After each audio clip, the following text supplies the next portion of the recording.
برضه خدمه المكن الاي تي ام. احنا عندنا النهارده لا يقل عن 7-8000 مكنه اي تي ام مسؤولين عنهم مسؤوليه كامله. طب هنطلع لفاصل وهنرجع لكم تاني.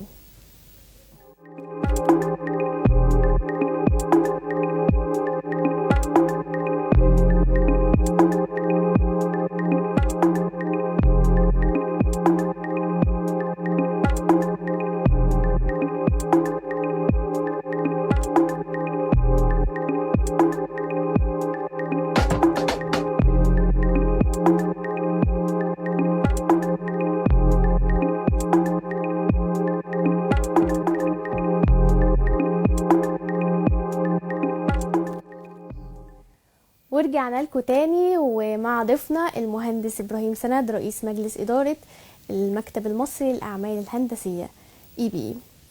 حضرتك أكيد في المسيرة دي اتعاملت مع عملاء كتيرة جدا، فمن وجهة نظر حضرتك مين هم أهم العملاء اللي اتعاملت معاهم؟ هو في الحقيقه انا ما اقدرش اقول مين اهم، لان العملاء بتوعنا كلهم احنا يعني انا عميل عندي انا بعتبره ده كاني بعمل حاجه لنفسي. كلهم عندي نفس التعامل ونفس المعامله ونفس الاهميه. لكن طبعا لو انا اقول حجم الاعمال اللي مع البنوك كترتيب، ممكن اقول البنك الاهلي عندي حجم اعمال كبير جدا معاه، اي تي ام، بوينت اوف سيل، مركز بطاقات، الميلينج سيستم اللي هو تصريف الكروت. فدي حاجات كتير بعملها معاه. ده غير بالاضافه كان شبكه المعلومات، بالاضافه عملت لهم كابل فايبر، ما بين تركيب كابل فايبر